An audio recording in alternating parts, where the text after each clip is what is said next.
जल्दी यार,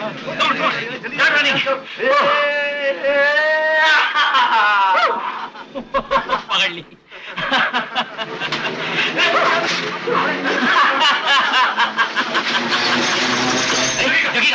जगे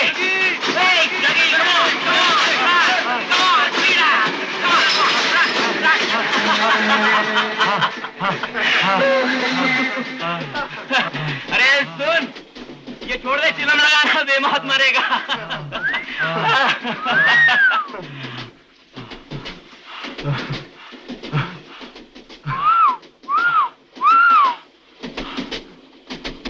नहीं सतीश, सतीश नहीं।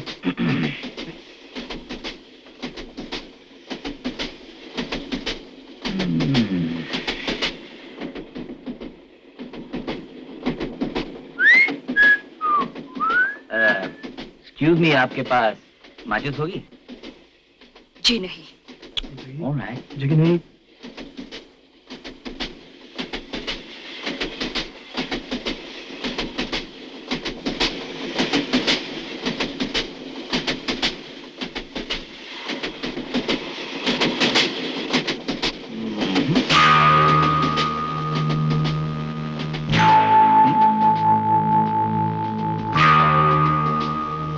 पैर हटाओ।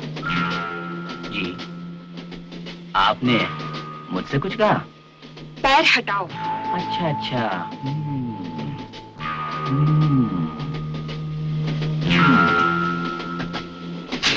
मुरली नहीं, नहीं मुरली।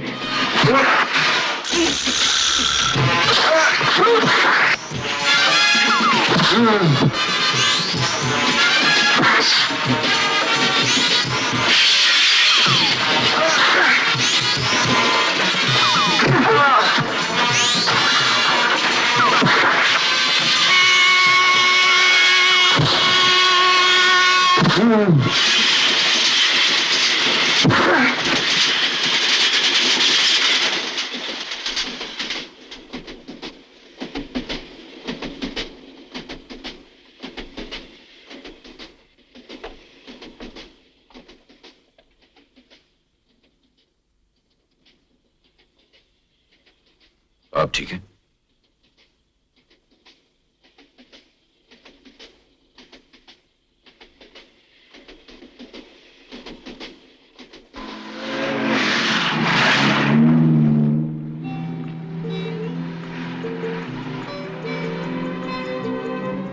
आपने उन लोफर्स को सबक तो सिखा दिया, क्यों ना उनकी पुलिस में भी रिपोर्ट की जाए?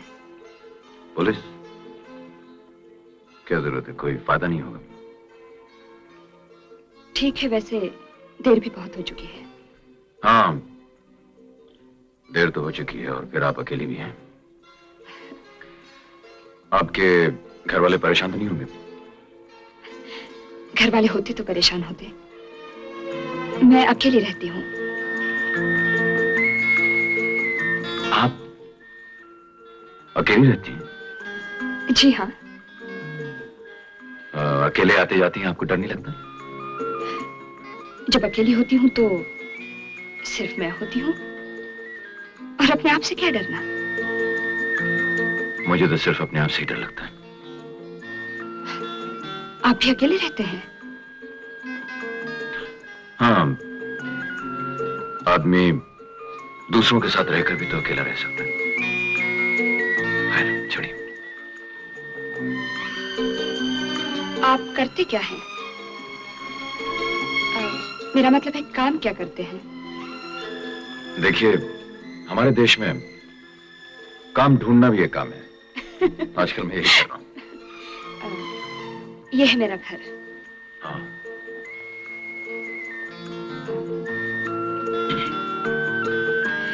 मैं मैं कॉफी बहुत अच्छी बनाती हूँ। फिर कभी। ठीक है। मकान तो आपने देख ही लिया, दुकान के बारे में भी बता दूं। मैं होटल सम्राट में काम करती हूँ। आप कभी वहां से गुजरे तो जरूर आइए। होटल सम्राट? हाँ। कौन से डिपार्टमेंट में काम करती हैं? मैं वहां गाती हूँ। आजकल इन बड़े बड़े होटलों में एक नया फैशन निकला है। वेस्टर्न म्यूजिक की जगह हिंदुस्तानी संगीत यानी गजलों वजलों के प्रोग्राम्स होते हैं। अच्छा, किसी दिन उधर से गुजरा तो आपका गाना सुनने जरूर आऊंगा। Thank you. और हाँ, मेरा नाम रोमा है। Vijay. Bye bye.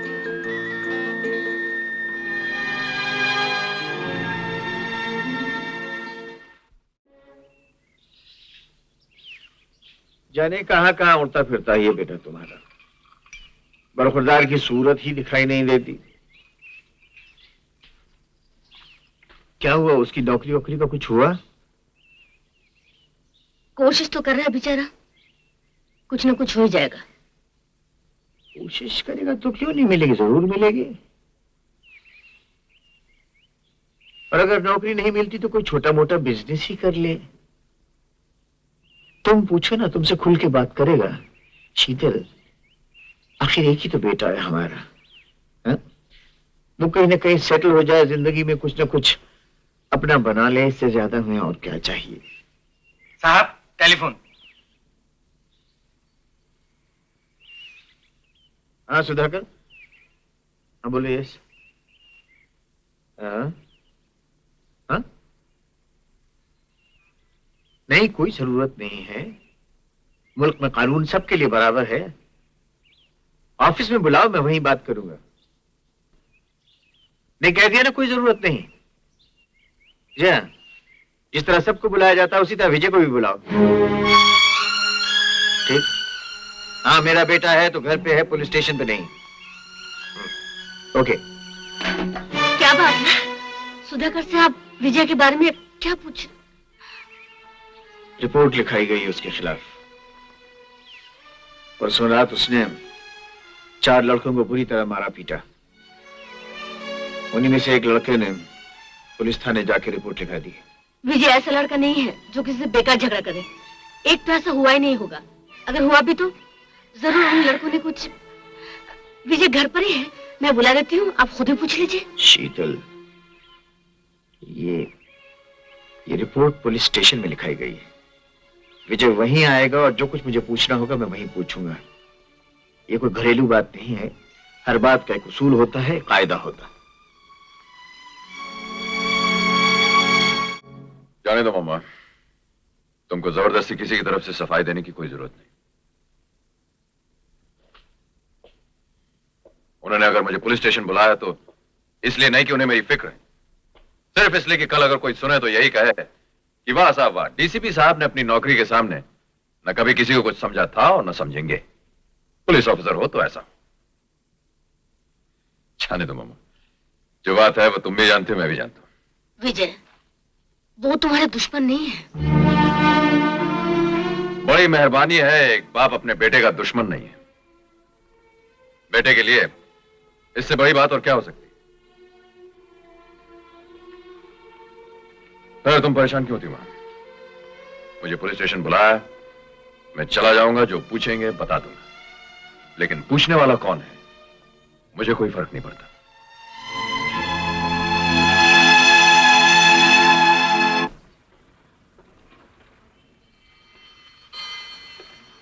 Sudhakar. Yes sir. क्या नाम है वो? सतीश राय। Yes sir. उसकी रिपोर्ट लाना। बैठो।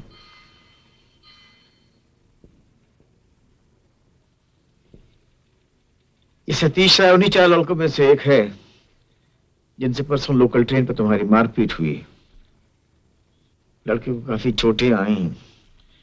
इज्जतदार बाप का बेटा है, इसलिए बाप ने तुम्हारे खिलाफ ये रिपोर्ट लिखवाई है। इस बारे में तुम्हें कुछ कहना है? सिर्फ इतना कि इज्जतदार आदमियों के बेटों को यह नहीं भूलना चाहिए कि ट्रेन में सफर करने वाली लड़कियां भी इज्जतदार होती हैं। लेकिन इस बयान में किसी लड़की का कोई जिक्र नहीं है।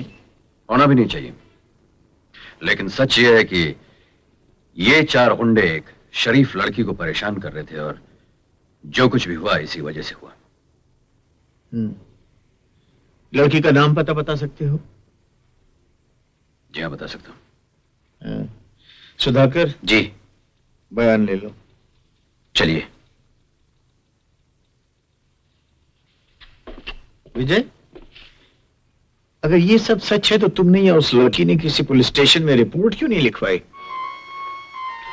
वो तो चाहती थी, लेकिन मैंने जरूरी नहीं समझा। तुमने जरूरी नहीं समझा। वो लोग गुंडे थे, बदमाश थे, लेकिन तुमने जरूरी नहीं समझा कि उन्हें कानून के या पुलिस के हवाले कर दो। मुझे अपनी या किसी और की हिफाजत के लिए पुलिस की जरूरत नहीं। तुम्हें पुलिस की जरूरत है या नहीं, लेकिन पुलिस को हमेशा ऐसे लोगों की तलाश रहती है जो किसी मौके पर भी कानून को अपने हाथ में ले सकते हैं। तुम कसूरवार हो या नहीं इसका पता तो खैर चल ही जाएगा, लेकिन कानून के बारे में अगर तुम इसी तरह सोचोगे जिस तरह के तुम सोच रहे हो, तो हो सकता है कि आज नहीं तो कल किसी मुश्किल में पड़ जाओ। ये बात याद रखना। मैं आपकी ये बात भी याद रखूंगा। मिस्टर विजय, चलिए। मैं जा सकता हूं? जाओ।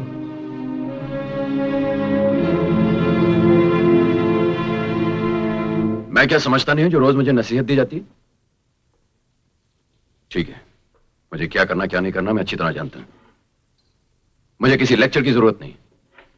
हाँ, तुम्हें तो दुनिया में किसी की जरूरत नहीं, मेरी भी जरूरत नहीं।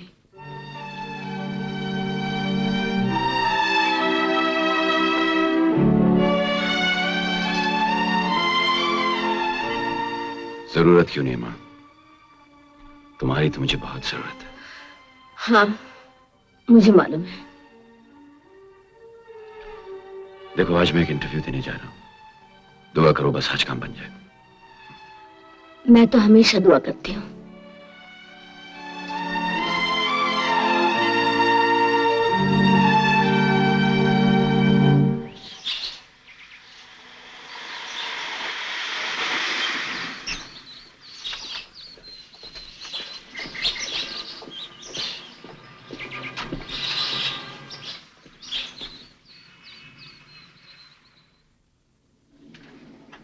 मैं समझ गया, लेकिन आप इस काम को नहीं जानते। और आप मुझे नहीं जानते।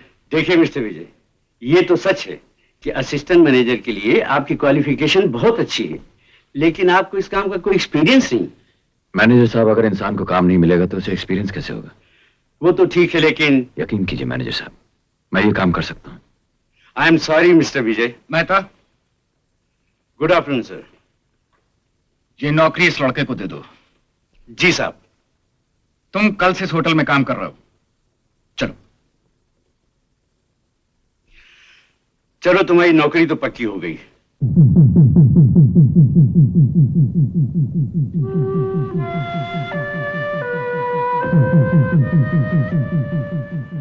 ये कौन साहब है? ये मिस्टर केडी नारंग, इस होटल के मालिक। केडी नारंग?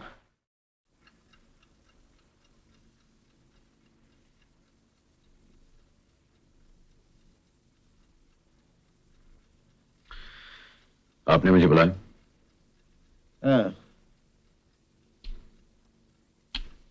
भाई विजय, तुम्हारी माँ ने मुझे बताया कि तुमने होटल शाहजहान में नौकरी कर ली है। जी हाँ। भाई कमाल करते हो तुम। अगर खुद नहीं समझ सकते तो कम से कम पूछ तो लिया करो। जानते हो वो होटल किसका है? जी, केडी नारंग। और ये भी जानते हो कि वो किस किस्म का आदमी है? स्मगलर है, बहुत बड़ा स्मगलर है वो। और भी न जाने उसके ऐसे ही कितने गैर कानूनी धंधे हैं। He is a black listed man. और आप वहां नौकरी करने पहुंच गए। मैं उसके होटल में नौकरी कर रहा हूं, और होटल तो कोई गैर कानूनी बिजनेस नहीं। बेहतर होगा कि आप मुझे ये सब समझाने की कोशिश न करें। मैं अच्छी तरह जानता हूं इस तरह के होटलों में कौन कौन से जुर्म पलते हैं। कोई जरूरत नहीं है ऐसी जगह काम करने की। ऐसा कोई बिजनेस नहीं जहां कुछ ना कुछ बेईमानी ना होती हो, ये तो आप भी जानते हैं। इस हिसाब से तो मैं कहीं नौकरी कर ही नहीं सकता। मैं एक होटल में काम कर रहा हूं, उसका मालिक स्मगलिंग करता है, चोरी करता है, डाके डालता है तो डाले, मुझे क्या फर्क पड़ता है? लेकिन मुझे फर्क पड़ता है। चारों तरफ लोग तो यही कहेंगे ना कि डीसीपी साहब का लड़का एक स्मगलर के यहाँ नौकरी करता है, और वो बातें मुझे सुननी पड़ेंगी। और लोग कहें या ना कहें, जो बात गलत है वो गलत है। तो सारी जिंदगी बेरोजगार रहूं मैं। क्यों? क्या तुम इतने गए गुजरे हो कि तुम्हें किसी ऐसी जगह नौकरी नहीं मिलेगी कि जहां ये बेईमानी के धंधे न होते हों? ऐसी जगह इस दुनिया में तो मिलना मुश्किल है, इसलिए कि जिस जगह आप इतने बरसों से काम कर रहे हैं, थोड़ी बहुत बेईमानी तो वहां भी होती है। बकवास बंद करो। और कानून की हिफाजत करने वालों में और कानून को तोड़ने वालों में तुम फर्क नहीं जानते, तो जाओ अपने दिमाग का इलाज कराओ। क्या हुआ है? किस बात पे इतनी नाराज हो रहे हैं आप? अच्छा हुआ तुम आ गई। जरा सुन लीजिए साहबजादे कितनी काबिलियत की बातें कर रहे हैं। अभी तो एक मामूली सी नौकरी दी है उस बदमाश ने, और इनकी वफादारी का यह आलम है कि उसके खिलाफ एक बात तक सुनने के लिए तैयार नहीं है। अगर कल को वो कोई छोटा मोटा एहसान कर देगा तो तुम्हारे लिए तो वो बाप से भी बढ़ के हो जाएगा। उसका तो बहुत बड़ा एहसान है मुझ पर, क्योंकि उस बदमाश ने मेरी जिंदगी उस वक्त बचाई थी जब मेरे अपने बाप ने कानून की हिफाजत के लिए मेरी जिंदगी बचाने से इनकार कर दिया था। विजय, होश में आकर बात कर, बदतमीज।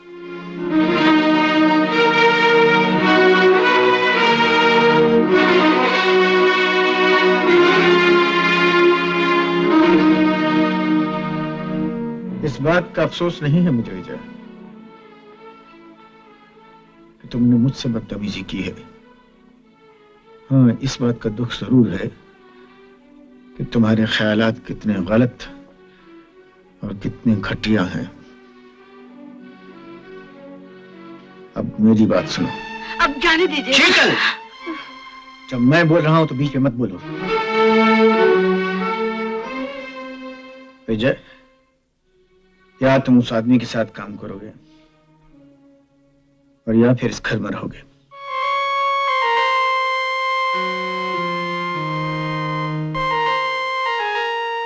मैं इस घर से जा रहा हूं।